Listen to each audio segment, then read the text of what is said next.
मच्छरदानी पहन के बैठा मच्छर। मच्छरदानी काहे के लिए पहना हूं? मच्छर लोग है ना साथ में।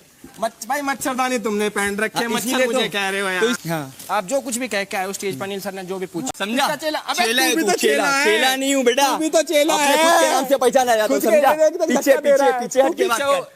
हेलो दोस्तों, बिग बॉस में आया फिर से एक नया मोड़। 2 दिन की दोस्ती टूटती नजर आ रही है। अदनान के आते ही अदनान कटारिया के चमचे बन गए थे। इन पे दूरी लाने के लिए बिग बॉस ने व्लॉगिंग का सहारा लिया और कटारिया जब अपना टास्क पूरा कर रहे थे तब अदनान को रोस्ट करते हुए कहा कि ये अदनान क्या मच्छरदानी पहनकर घूम रहा है। इस पे पड़ के अदनान उन्हें धक्का दे दिया। फिर उनके बीच हाथापाई हो गई। तो इस पे टीम 07 क्या करेगी?